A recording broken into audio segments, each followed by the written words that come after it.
Bismillahirrahmanirrahim. Assalamualaikum warahmatullahi wabarakatuh.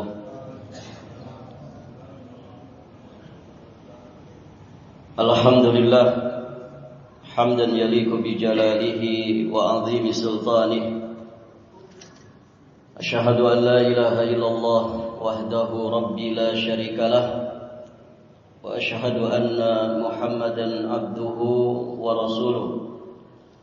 قال الله تعالى في كتابه الكريم يا أيها الذين آمنوا اتقوا الله حق تقاته ولا تموتن إلا وأنتم مسلمون أما بعد اللهم إنا نسألك علما نافعا ونعوذ بك من علم لا ينفع. Para hadirin jamaah salat maghrib dan isya rahimani wa rahimakumullah. Alhamdulillah, kita bersyukur kepada Allah Subhanahu wa taala. Pada kesempatan ini insyaallah kita akan melanjutkan pelajaran kita. Berikutnya kita akan membahas fadlud du'a bainal adhani wal iqamah. Keutamaan berdoa di antara azan dan iqamah. Satu hadis yang dibawakan oleh penulis di sini, hadis yang diterima dari jalan sahabat yang mulia Anas bin Malik radhiyallahu taala anhu, yang terdapat di Sunan Abi Dawud, Sunan At-Tirmidzi, disahihkan oleh Imam Al-Albani dalam kitabnya Shahihul Jami'. Qala Rasulullah sallallahu alaihi wasallam, la yuraddu du'a'u bainal adhani wal iqamah. Rasulullah sallallahu alaihi wasallam bersabda, tidak akan ditolak doa yang dipanjatkan di antara azan dan iqamah. Di sini beliau jelaskan hadis yang mulia ini. Berkata muallif hafizahullahu taala, dalam pandangan syariat berdoa itu termasuk ibadah yang berkedudukan tinggi. Bahkan hadirin jamaah yang dirahmati Allah, doa itu ya ibadah itu sendiri. Nabi sallallahu alaihi wasallam mengatakan, ad-du'a huwal ibadah. Doa itu adalah ibadah. Mengapa doa dikatakan ibadah? Hadirin jamaah yang dirahmati Allah, para ulama menjelaskan bahwa doa itu ada dua macam. Yang pertama ada yang disebut dengan doaul ibadah. Doa ibadah. Doa ibadah itu yakni ibadah itu sendiri, yang lazim kita kenal dengan istilah ibadah. Seluruh bentuk taqarrub kepada Allah Subhanahu wa taala, maka sejatinya itu adalah doa. Karena ibadah apapun yang kita kerjakan pasti di dalamnya terkandung doa. Doa itu talabus syai' minal a'la ilal adna. Meminta sesuatu dari minal adna ilal a'la. Ya, doa itu meminta sesuatu dari yang rendah, dari yang di bawah kepada yang di atas. Kepada zat yang maha tinggi, maha kuasa atas segala sesuatu. Nah, itu doa. Nah, seluruh bentuk taqarrub kepada Allah, ibadah yang mahdhah ataupun ibadah yang ghairu mahdhah, ibadah yang kaitannya dengan diri kita sendiri, ibadah lazimah ataupun ibadah muta'addiyah, ketakwaan secara personal ataukah ketakwaan secara sosial.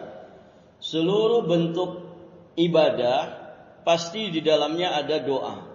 Ada permintaan, ada permohonan kepada Allah Azza wa Jalla. Nah, ini doa yang pertama. Kemudian doa yang kedua adalah doaul masalah. Doa masalah. Doa masalah ini yang kita kenal lazimnya disebut dengan doa itu sendiri, di mana kita menengadahkan kedua tangan kita di waktu-waktu mustajab.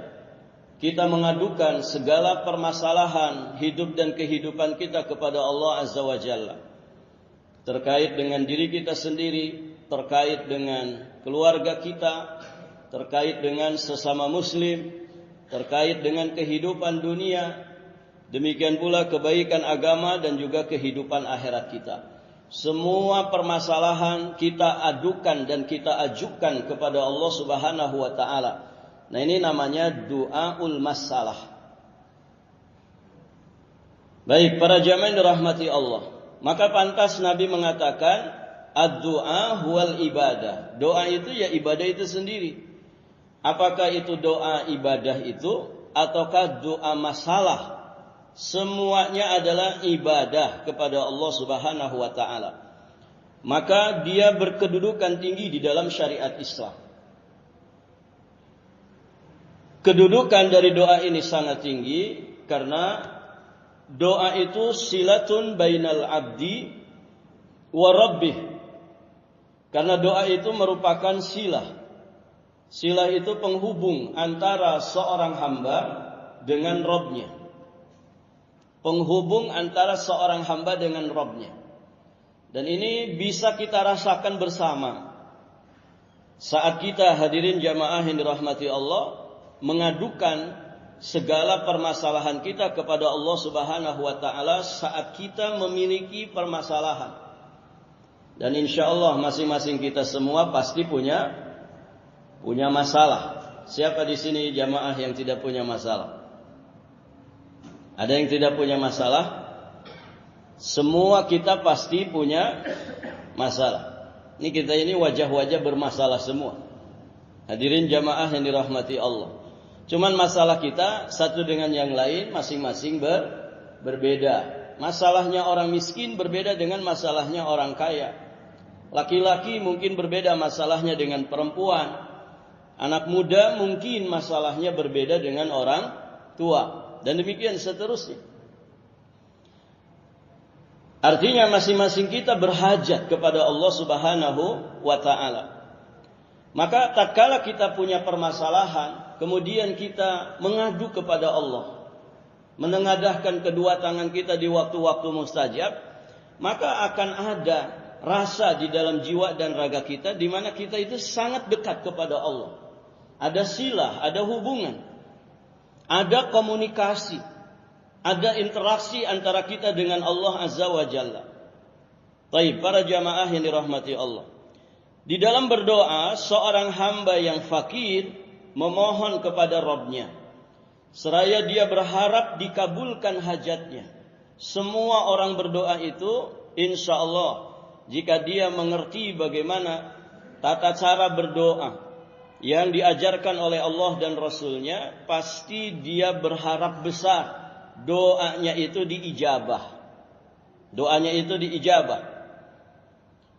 Dalam konteks ubudiyah, dalam konteks penghambaan, saat kita berdoa, maka doa itu sangat-sangat kental terkait dengan ubudiyah kita kepada Allah Subhanahu wa taala. Tadi kita jelaskan bahwa doa itu talabus syai' minal adna ilal a'la. Meminta sesuatu dari yang rendah di bawah kepada yang maha tinggi di atas, Allah Azza wa Jalla. Baik, para jamaah, coba perhatikan konteks doa yang diajarkan Allah dan Rasulnya. Isinya apa, Pak? Jelas, isinya adalah permintaan. Begitu kan? Namanya doa itu kan permintaan. Doa itu permohonan. Kalau kita lihat konteks-konteks doa itu pasti pakai kata kerja perintah atau kata kerja larangan. Saya kasih contoh. Rabbana atina fid dunya hasanah wa fil akhirati hasanah wa qina adzabannar. Wahai Rabb kami, Rabbana atina.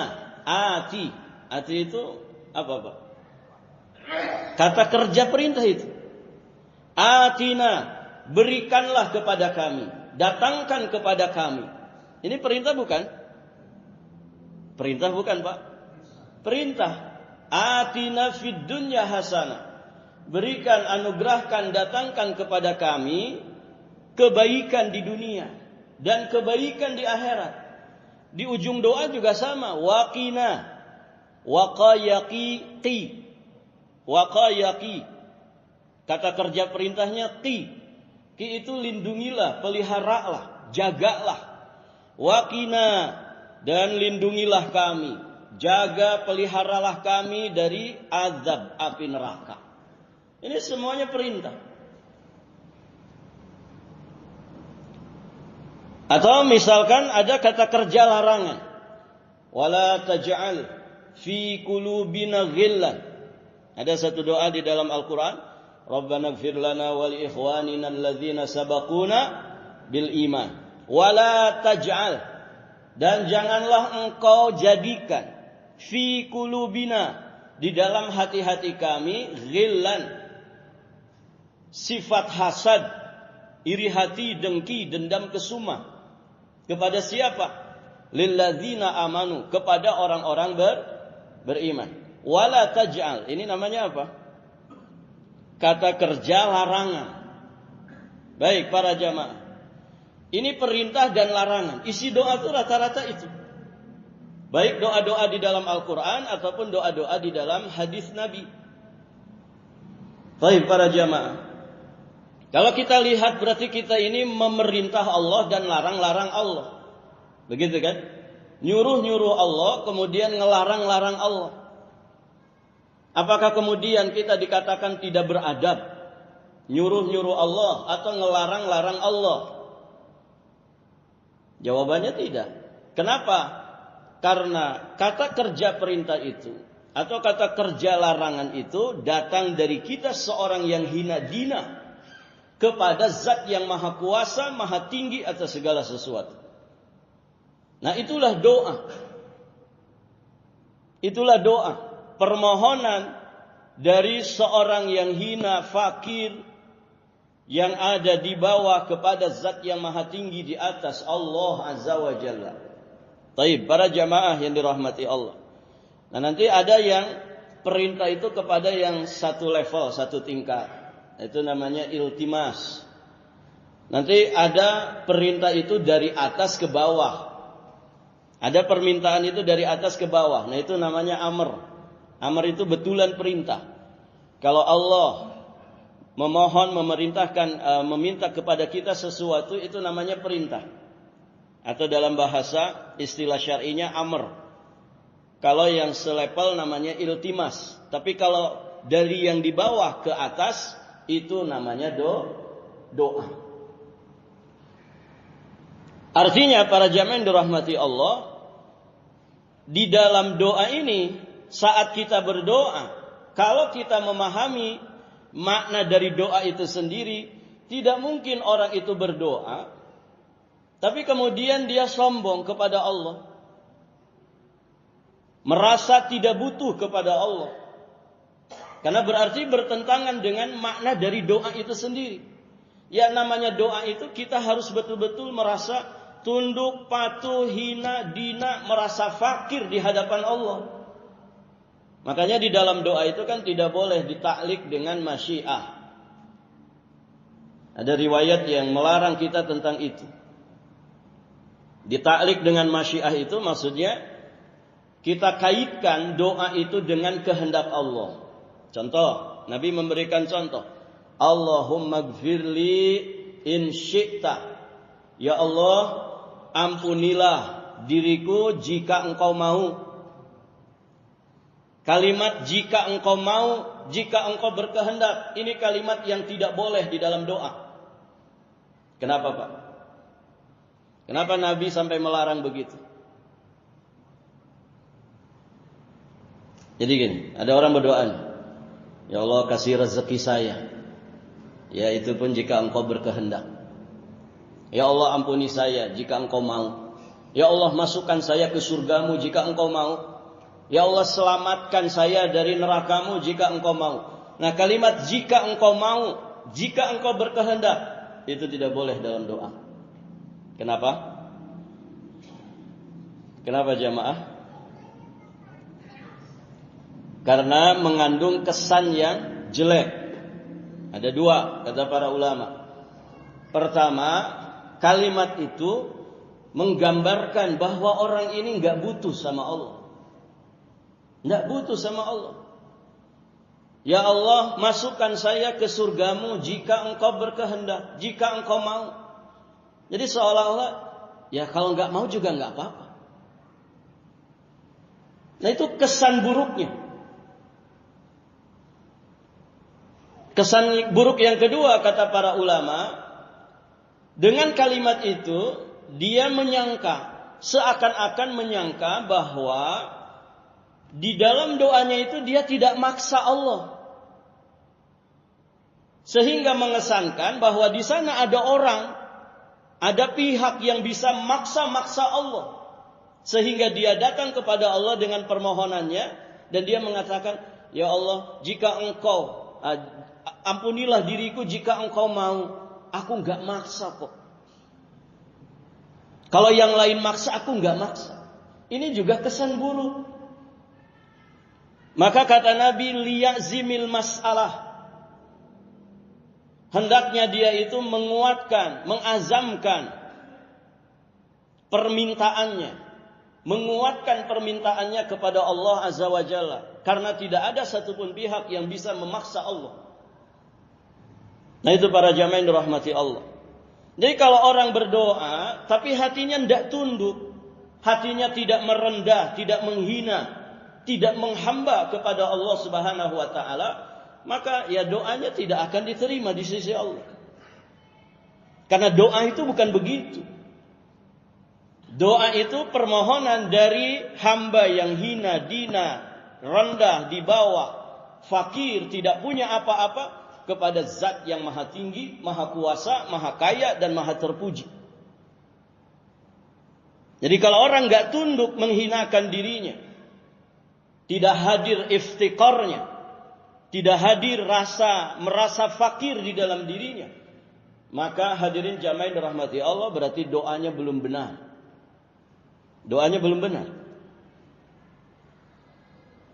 Nah dia sila. Dia hubungan kita dengan Allah, interaksi dan komunikasi kita dengan Allah. Dan sangat erat kaitannya dengan ubudiyah kita kepada Allah, penghambaan kita kepada Allah. Makanya di surat Al-Baqarah ayat 186 Allah Subhanahu wa taala berfirman, "Wa idza sa'alaka ibadi anni fa inni qarib." Dan jika hamba-hambaku bertanya kepadamu wahai Muhammad tentang diriku, yakni tentang Allah Azza wa Jalla, maka sesungguhnya aku ini dekat. Artinya dekat dengan para hambanya yang memang mau mendekat kepada Allah. Dekat dengan para hambanya di dalam mengabulkan dan mengijabah setiap permintaannya. Maka perhatikan kalimat berikutnya. Ujibu da'watad da'i idza da'ani. Aku ijabahkan, aku kabulkan permohonan orang yang berdoa apabila dia berdoa kepadaku. Ada kalimat yang di sini ada pelajaran bagi kita. Ujibu da'watad da'i. Aku mengijabah doanya ad-da'i. Da'i itu orang yang berdoa. Aku mengijabah doanya orang yang berdoa. Kalimat ini sejatinya sudah cukup. Karena orang yang berdoa pasti kan dia berdoa. Disebut da'i itu ya aktivitasnya berdoa. Tapi kenapa di sini Allah tambahkan idza da'ani, apabila dia berdoa kepadaku. Nah di sini ada hikmah dan pelajaran kata para ulama. Ini menunjukkan penegasan dan penekanan bahwa doa itu memang harus dipanjatkan kepada Allah dengan semaksimal mungkin.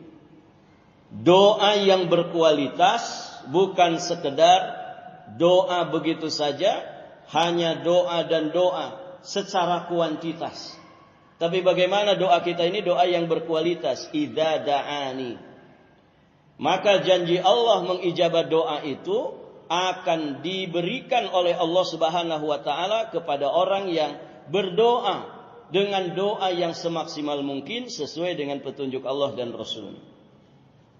Falyastajibu li wal yu'minu bi la'allahum yarshudun. Maka kata Allah Subhanahu wa taala, hendaklah mereka itu memenuhi perintahku dan beriman kepadaku agar mereka memperoleh kebenaran, memperoleh petunjuk atau hidayah. Ar-rusydu itu sinonim ya dari hidayah. Baik, para jamaah yang dirahmati Allah. Jelas ya, ijabah doa, janji Allah mengijabah doa para hambanya yang berdoa kepadanya, ini tentu bukan sekedar doa, tapi doa yang maksimal, doa yang berkualitas di sisi Allah Subhanahu wa taala. Makanya harus diikuti dengan tunduk patuh menjalankan perintah Allah, harus disertai dengan iman yang kuat. Maka ud'ullaha kata Nabi, wa antum muqinun bil ijabah. Berdoalah kalian kepada Allah ya sedangkan kalian yakin dengan ijabah Allah Subhanahu wa taala. Dan harus yakin memang para jamaah. Sekarang gini, apa yang berat bagi Allah, Pak? Apa yang berat bagi Allah sedangkan Allah itu ala kulli syai'in qadir. Allah itu maha kuasa atas segala sesuatu. Apa yang mahal bagi Allah sedangkan Allah itu al-ghani. Allah itu maha kaya. Ya. Allah zat yang maha kaya, kekayaan Allah, kerajaan Allah tanpa ada batasnya. Jadi jangan menganggap doa saya ini kayaknya terlalu berat. Oh, enggak ada para jemaah. Enggak ada yang bikin berat Allah. Enggak ada yang buat susah Allah. Maka minta apapun dari kebaikan dunia dan akhirat kita. Yang penting dengan petunjuk Allah dan Rasulnya. Makanya kan kita dilarang berdoa dengan doa yang mengandung dosa. Ya Allah, halalkanlah zina. Boleh enggak? Enggak boleh. Selama-lamanya enggak akan diijabah itu. Atau misalkan orang berdoa, bagus doanya, tapi dilarang dalam agama. Ya Allah, jadikanlah saya nabi dan rasul. Boleh, Pak? Nabi dan rasul dari Balikpapan. Nggak boleh. Bagus isi doanya, minta derajat yang tinggi. Nabi dan rasul itu derajat manusia paling tinggi. Tapi kan nggak boleh. Kenapa? Karena kenabian dan kerasulan sudah ditutup dengan kenabian dan kerasulan Muhammad sallallahu alaihi wa alihi wasallam. Ya Allah, berikanlah kepada saya 10 istri. Boleh, Pak? Tidak boleh. Kenapa? Karena maksimalnya berapa? 4 ya. 2 saja belum kan? Ada yang 1 saja belum. Semoga yang belum nikah dimudahkan jodohnya. Baik, para jamaah yang dirahmati Allah. Nah itu. Jadi maksimal di dalam berdoa sesuai petunjuk Allah dan Rasulnya. Ya, tentu ada poin-poin pembahasan tersendiri. Ya, di dalam adab-adab atau rambu-rambu bagi kaum muslimin di dalam berdoa kepada Allah Subhanahu wa taala. Kemudian satu ayat lagi dinukilkan oleh penulis di sini. Yakni di surat Al-Mu'min ayat yang ke-60. Allah Subhanahu wa taala berfirman, "Wa qala rabbukum ud'uni astajib lakum innal ladzina yastakbiruna an ibadati sayadkhuluna jahannama dakhirin." Dan Rabbmu berfirman, berdoalah kepadaku. Ini perintah dari Allah. Berdoalah kalian kepadaku, astajib lakum, dan Allah janjikan ijabah. Niscaya akan aku ijabah bagi kalian. Innal ladzina yastakbirun, sesungguhnya orang-orang yang bersikap sombong. Siapa orang yang bersikap sombong? An ibadati, dari berdoa kepadaku. Ibadah di situ maksudnya adalah doa. Karena konteks pembicaraannya sedang membahas tentang doa. Dari sinilah kita juga memahami bahwa doa itu ibadah. Kenapa? Karena Allah sendiri yang menyebut doa itu ibadah. Nabi sendiri yang menyebut doa itu ibadah. Innal ladzina yastakbiruna an ibadati. Sesungguhnya orang-orang yang sombong tidak mau beribadah kepadaku, maksudnya tidak mau berdoa kepadaku. Jadi Pak, orang-orang yang tidak mau berdoa kepada Allah atau jarang-jarang berdoa kepada Allah, itu dikatakan orang yang sombong. Itu dikatakan orang yang sombong. Kenapa? Karena berarti dia tidak merasa butuh kepada Allah. Padahal manusia semuanya fakir. Manusia semuanya berhajat kepada Allah Subhanahu wa taala untuk seluruh urusan kehidupannya. Kita berhajat kepada Allah. Makanya kan setiap salat kita membaca iyyaka na'bud wa iyyaka nasta'in. Jadi ibadah itu tidak akan bisa terwujud kalau bukan karena inayah dari Allah. Makanya iyyaka na'bud wa iyyaka nasta'in. Karena ubudiyah kita kepada Allah tidak akan mungkin bisa kita tegakkan tanpa inayah dari Allah. Tanpa inayah dari Allah. Dan itu inti dari Quran para jemaah. Sirrul Quran itu kan suratul Fatihah. Rahasia isi kandungan Al-Quran itu tersimpulkan di surat Al-Fatihah. Wa sirrul Fatihah, dan rahasia dari surat Al-Fatihah itu ya ayat kelima ini. Iyyaka na'bud wa iyyaka nasta'in. Jadi hari-hari kita harusnya ibadah dan isti'anah. Dan Nabi ajarkan itu secara lengkap. Dari semenjak kita bangun tidur sampai tidur lagi. Isinya ibadah isti'anah, ibadah isti'anah, ibadah isti'anah. Apa coba yang tidak diajarkan Nabi? Dari semenjak bangun tidur kita dibimbing bagaimana hidup dan kehidupan kita itu dari awal sampai akhirnya, dari bangun tidurnya sampai tidur kembalinya itu jadi ibadah yang juga disertai dengan isti'anah. Coba bangun tidur sudah minta tolong sama Allah. Apa doa bangun tidur Pak?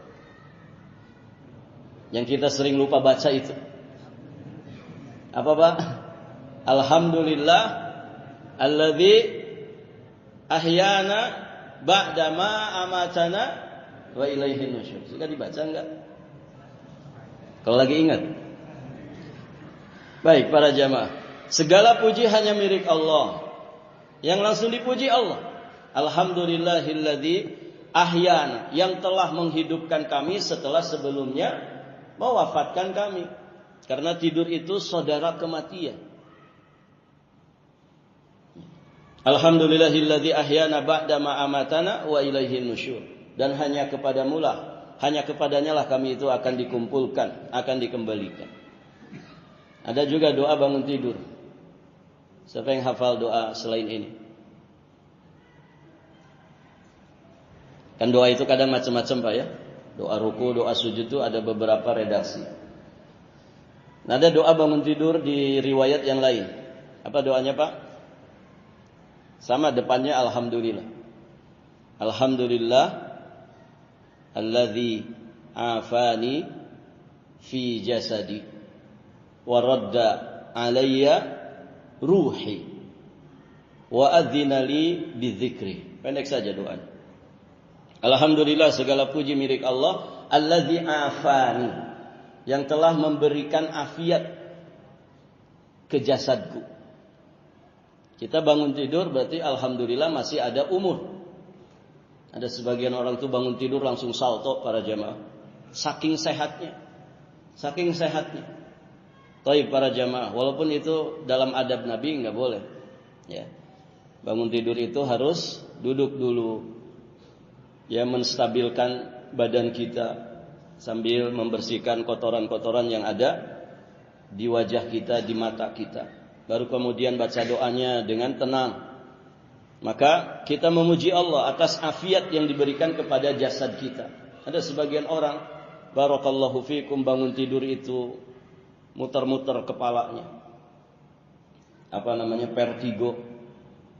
Ada orang bangun tidur cenat-cenut, barakallahu fikum.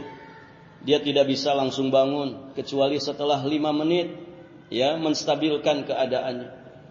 Kita kalau bangun alhamdulillah tidak ada yang dirasa, itu nikmat afiat yang luar biasa.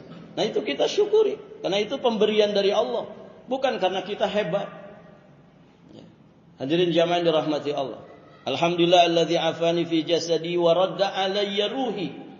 Dan yang telah mengembalikan ruh kepada jasadku ini. Karena orang yang tidur ruhnya ada dalam genggaman Allah. Ketika Allah menakdirkan orang ini masih hidup, Allah kembalikan ruh ke jasadnya. Ketika Allah menakdirkan bahwa si fulan ini sudah tiba ajalnya, maka Allah tetap tahan ruhnya itu. Berarti orang ini mati. Baik para jamaah, waradda alayya ruhi, dan yang telah mengembalikan ruh ke jasadku. Wa adzina li bidzikri, dan segala puji hanya milik Allah yang telah memberikan izin kepadaku untuk berzikir kepadanya. Tidak semua orang bangun tidur itu ingat Allah. Ada orang bangun tidur itu yang diingat HP belum dicas, gitu ya. Ada orang bangun tidur yang diingat tuh istri orang, begitu kan? Nas'alullah al-afwa wal afiyah wassalam. Ada orang bangun tidur yang diingat itu adalah kejahatannya dan rencana kejahatannya. Na'udzubillah. Hadirin jamaah yang dirahmati Allah, kita diizinkan bangun tidur berzikir kepada Allah. Nah itu dari bangun tidur. Nanti belum ke WC-nya ada doanya. Keluar dari WC ada doanya. Kita lepas pakaian, pakai pakaian ada doanya. Keluar dari rumah berangkat ke masjid, saat keluar rumah ada doanya. Saat berangkat ke masjid juga ada doanya. Begitu kan? Doa-doa yang kita nggak banyak hafal itu para jamaah, gitu ya. Sebetulnya banyak doanya, ada doanya. Masuk masjid ada doanya. Keluar dari masjid ada doanya. Di pagi hari ada zikir dan doa. Saat naik kendaraan, barakallahu fikum. Semua ada doanya. Ini namanya isti'anah. Ibadah kita itu harus disertai dengan isti'anah. Sama kita belajar begini juga harus selalu isti'anah kepada Allah, karena ilmu itu adalah anugerah dari Allah.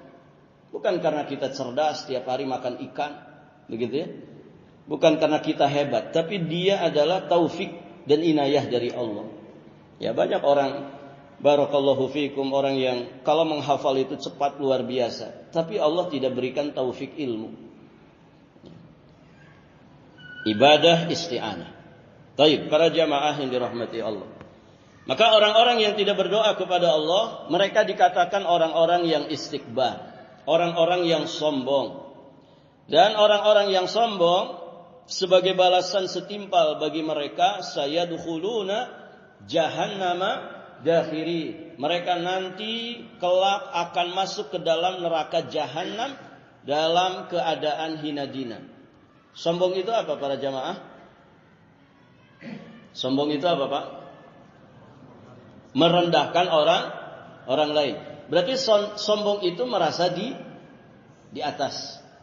Ya.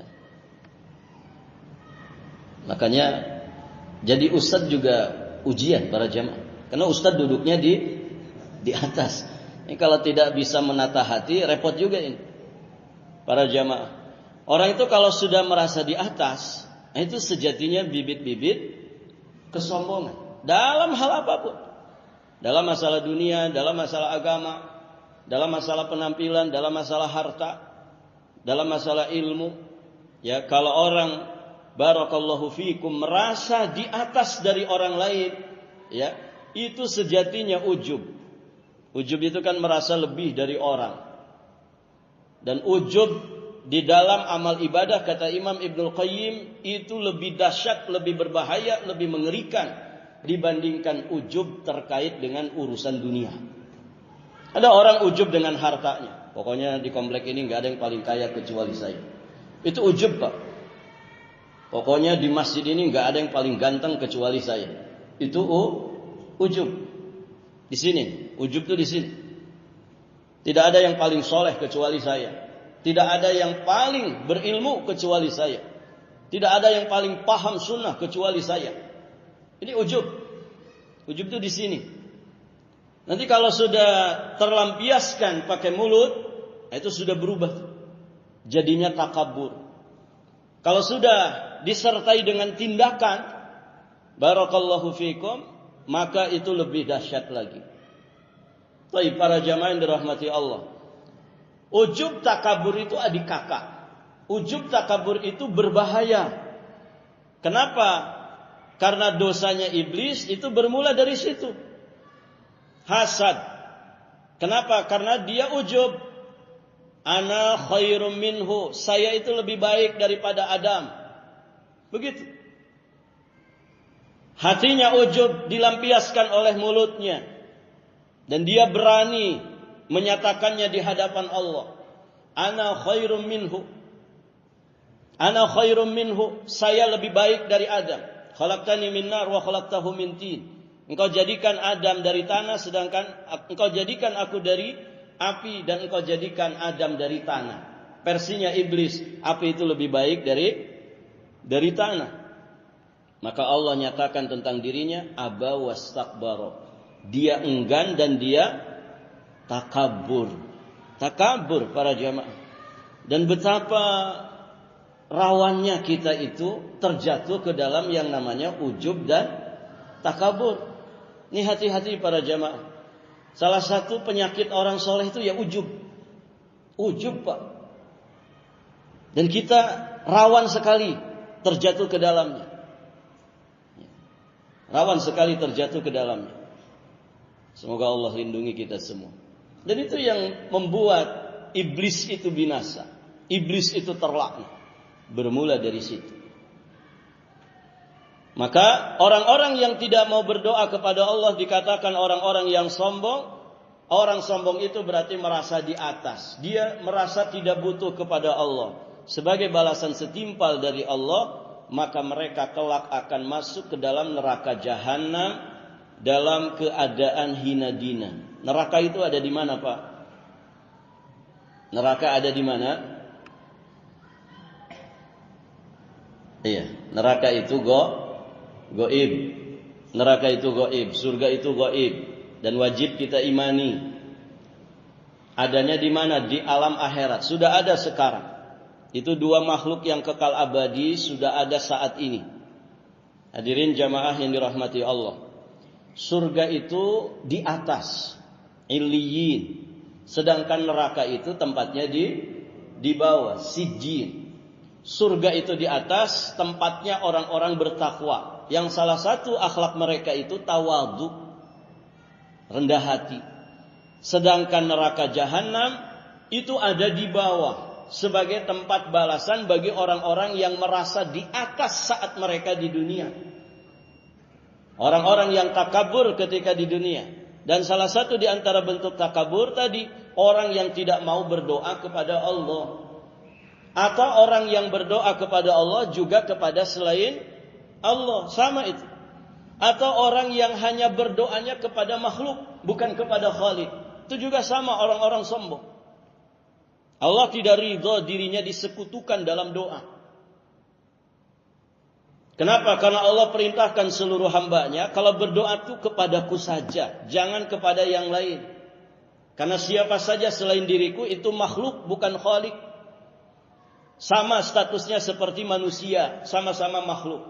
Sama-sama berhajat dan butuh kepada Allah. Hadirin jamaah yang dirahmati Allah. Itu ya.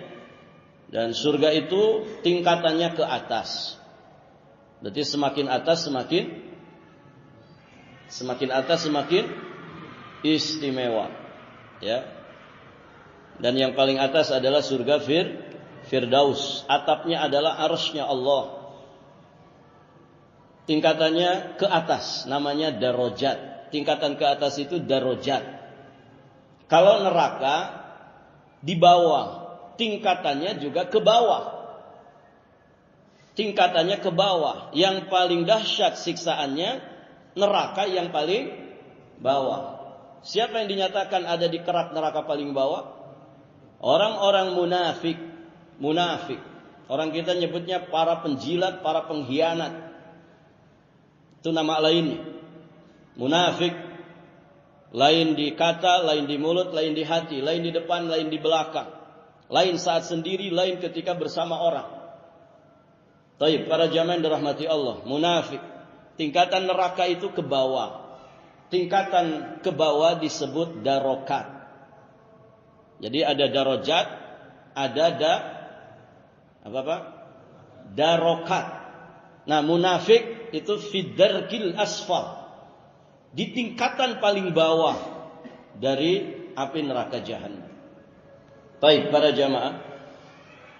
Nah itulah ya, orang-orang yang sombong tidak mau berdoa kepada Allah, mereka nanti akan masuk ke dalam neraka. Dan neraka itu tempatnya di bawah, sebagai jazaan wifaqan, sebagai balasan setimpal ya, akibat dari kesombongan mereka ketika di dunia.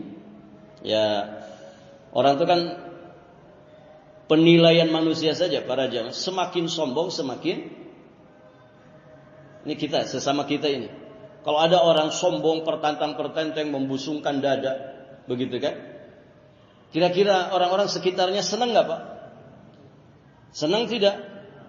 Orang sombong saja nggak senang disombongin Pak. Ya, apalagi orang normal, begitu kan? Hadirin jamaah yang dirahmati Allah. Kita saja sesama manusia, kalau ada orang itu sombong, maka semakin sombong dia, semakin mulia terangkat, atau semakin apa? Semakin hina, semakin rendah dia di mata manusia. Gitu kan Pak? Dianya merasa di atas, dianya merasa paling. Tapi orang-orang yang melihat di sekitarnya jijik ngelihatnya. Semakin dia sombong, semakin dia nggak ada nilainya. Semakin dia sombong, semakin hilang marwahnya. Semakin hilang harga dirinya, kemuliaannya. Kan begitu. Itu di dunia. Bagaimana nanti di akhirat orang-orang sombong ini? Nas'alullah al-afwa wal afiyah wassalam. Nah itu para jamaah yang dirahmati Allah. Sudah masuk waktu Pak? Baik, sampai di sini saja. Semoga apa yang dibahas bermanfaat. Insyaallah tentang doa ini nanti kita lanjutkan ya. Kita belum bahas fadilah doa antara azan dan iqamah. Nanti di poin faidah berikutnya insyaallah nanti kita bahas. Barakallahu li wa lakum. Akhiru da'wana alhamdulillahi rabbil alamin. Wallahu ta'ala a'lamu bis-shawab wa ilaihil marja'u wal ma'ab. Subhanakallahumma bihamdik asyhadu an la ilaha illa anta astaghfiruka wa atubu ilaik. Wassalamualaikum warahmatullahi wabarakatuh.